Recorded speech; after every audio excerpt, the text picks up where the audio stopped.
It's time we talk to Hasan Oswald about his award-winning documentary, Higher Love.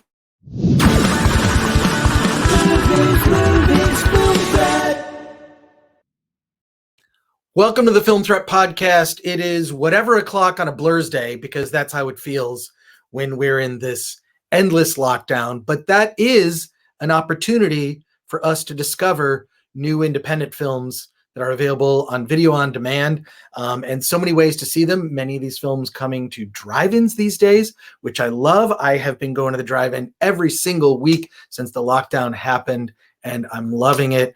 And I think that we get too caught up in what are the big releases, right? These tentpole Hollywood studio movies that come out. Who needs them? Apparently we don't need them, because there are so many other independent films that you can see. And this is one that you need to discover, directed by Hasan Oswald, who's joining us on the Film Threat Podcast today. Hasan, thanks for talking to us. Hey, thanks for having me, Chris. Great to be on. I found your documentary very disturbing. I mean, it's an issue that I think we're probably never going to be able to solve here in the United States, drug addiction.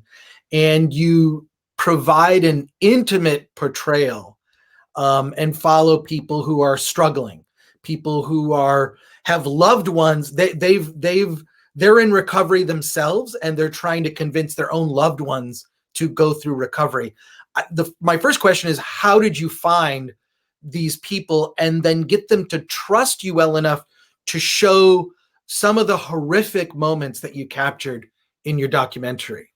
Yeah, so I found them just by hitting the road and going door to door, knocking on the doors of the trap houses, the drug houses. I was very new to film when I started filming this, so I didn't have a production team. I didn't have a cameraman. So I had no other option than to kind of meet these characters where they were. So it was difficult to start, certainly, and it provided 2.5 years of challenges. But because of this, I was able to meet them where they were, and that was kind of the beginning of this trust that they gave me, this incredible amount of trust that they gave me, that resulted in this very visceral, very raw, kind of like pure verite cinema that, as you said, is disturbing and dark at times. But I just went and met them where they were in this kind of forgotten city of Camden, New Jersey. Well, it's interesting because you're now on a short list of documentaries where I fear for the life of the filmmaker while the movie's being made. I mean, there are places that you go into that are pretty frightening. What did you mentioned before we started recording that up until 2017 you're a teacher and a first-time filmmaker. I should mention also that your film won the grand jury prize at Slamdance, which is incredibly. First of all, Slamdance is harder to get into than Sundance. It's very difficult. But so congratulations. Thank you on that award. But what made you want to say, okay, I'm a teacher, but now I'm going to make a movie. Never done it. I have to do it. You must have had some connection to the subject matter that really motivated you to pursue this subject. Yeah, certainly. So what kind of led me to film, just briefly, I was an English teacher abroad in Thailand, Germany, and Spain. And I kind of came to see that, and I had spent, even some of my teenage years on the road as well. So I had seen that the world is kind of this deeply unfair place. And I had a background in writing, and I had taken a few journalism classes. So I had always kind of like flirted with this idea of how I would get my storytelling. I never film until 2015. I had never even picked up a camera. I had no film background, so it was never film. But I just wanted an avenue to be able to tell these stories. And then I fell in love with film through hours of tutorials online, podcasts, just kind of teaching myself. And then my connection to Camden, it's pretty simple. My dad's from Camden, New Jersey. He grew up there in the 60s, 70s. So I live in New York now, but I always had this kind of morbid curiosity with the city. And as I grew older and, my late teens, my 20s, it was always this city that, you don't stop in Camden.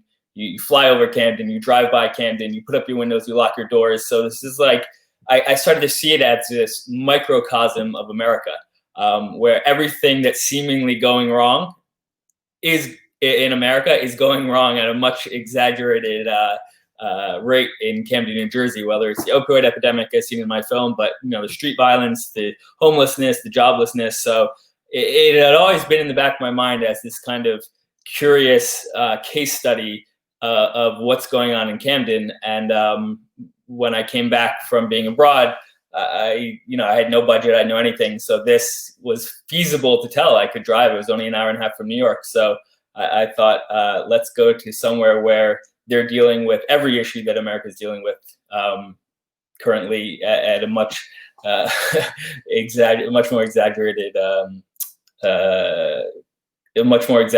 whether it's gun violence, drugs, homelessness. They're really, really struggling with all of those things.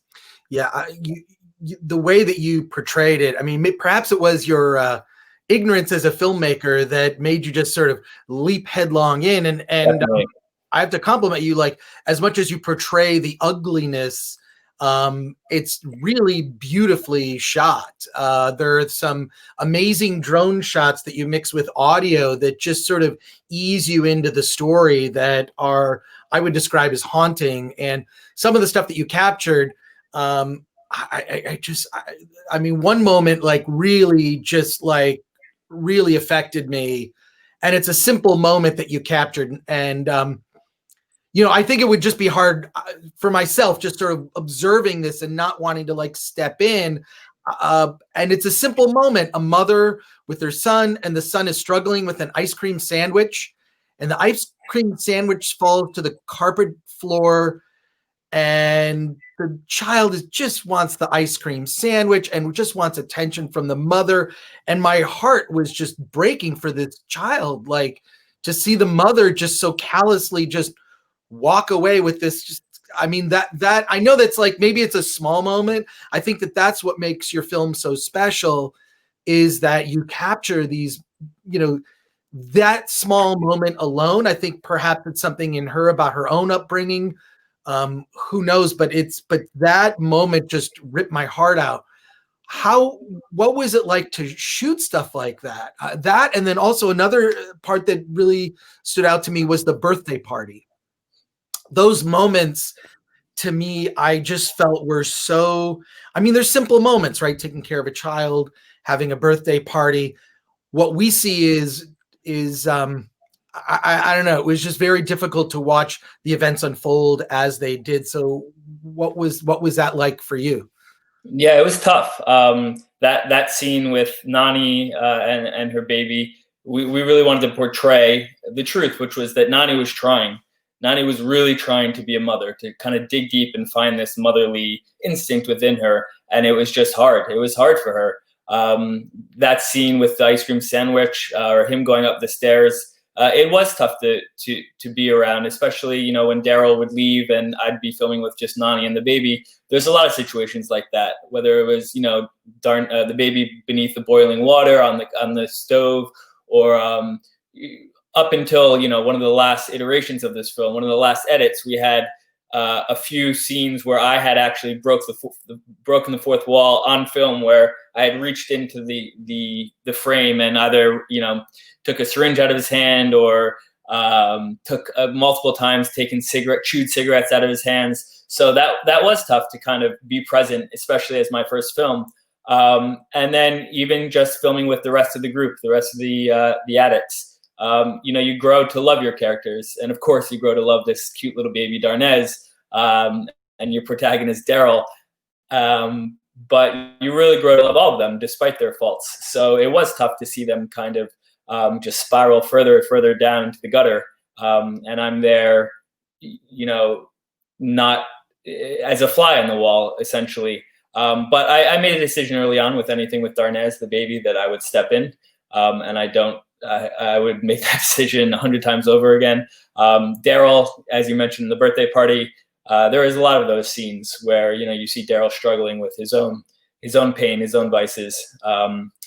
But at the end of the day, I have a great relation with Daryl that I just talked to him today, that continues. And those were also tough in the edit to put in when you're portraying your characters in an unfavorable light, whether it's him very drunk at his birthday party or whatnot. But those scenes were certainly an experience to film, and it's something that I carry with those few, especially with the baby, are things that the 4 or 5 scenes that I think back to all the time, carrying on with these next projects.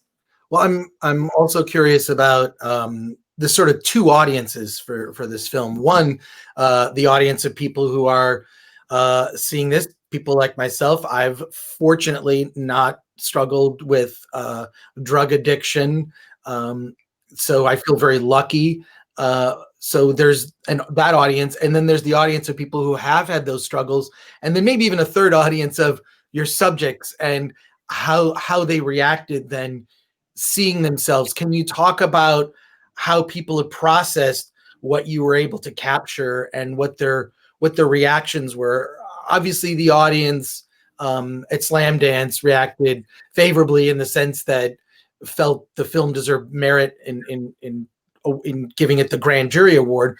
But what have been the myriad reactions and also the subjects now that the film is out there? Sure, yeah, and so that was kind of one of my worries going into our release and going into the festival season, was how those who were struggling have a history of alcohol or especially opioid addiction, how they would react. And we had a bunch of ex-addicts at our premieres, and carrying on now through almost 15 festivals. So, numerous online viewings. We're getting incredibly positive feedback, not only for the authenticity of kind of what we portrayed of what they themselves had gone through, but also the kind of human side that we showed to these addiction, that, no one wakes up one morning and says, I want to lose it all. I want to lose my family, my house, my car. I want to live in the gutter in Camden, New Jersey for the next 2 decades. So they really appreciated that kind of human side. As far as our characters and what they think of the film, so Daryl's a big fan. He's seen it numerous times. He spreads the word. He's our ambassador, sort of. It's a little harder to keep in contact, although we do, with the other 3 members of the group. But we do have have had a very favorable response from Camden, the Camdenites, the citizens of Camden who have seen it, and we're playing a screening there as well. And I think the same thing. It'll be a tough watch. It's certainly not a glamorous light, but it's a truthful light that we're shedding on the city and its problems. So we're excited to get down to Camden for a screening as well. Well, I'll say, like, around this time of year, I've seen a lot of political documentaries, a lot, and they seem to really have an agenda. You can tell sort of which side of the political spectrum, these documentaries fall, and a lot of them tend to come with an agenda or a message of, and this is sort of what we want you to do, the action item, the takeaway.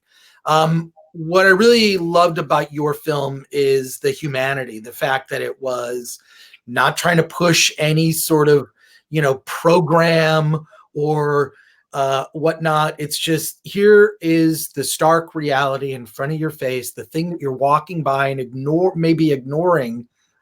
These are the people. So I just am curious if there was a thought process in your head, because a lot of documentaries I see these days, especially political docs, come with a preloaded agenda that I kind of already know.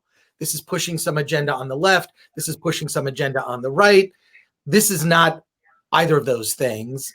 And it's not trying to push even any sort of action item. It's just, hey, take a look at like what we're seeing happening in our cities now.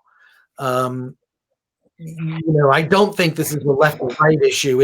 And it's interesting how we tend to criminalize drug abuse, addiction, all of that. Whereas I happen to know that in other countries, you end up going away. It's almost like a community college. It's a community college you can't leave, and it's not the best college, but it's not prison. And I feel that other countries have had much more success in tackling this issue. I even visited a prison once in Germany, and it's just like walking onto a college campus. It was very strange. No bars on the windows, more like a dormitory. Can you offer some insight on that? What led you to kind of just really focus on the humanity, and rather than some preloaded agenda? Yeah, certainly. So that's spot on. I mean, we made a decision right away that we weren't. So when we first arrived, we were doing sit-down interviews, but it became very evident very soon that into the process that we were going with it. We're going to go with this kind of pure human story seen through the eyes of those who are suffering from these issues.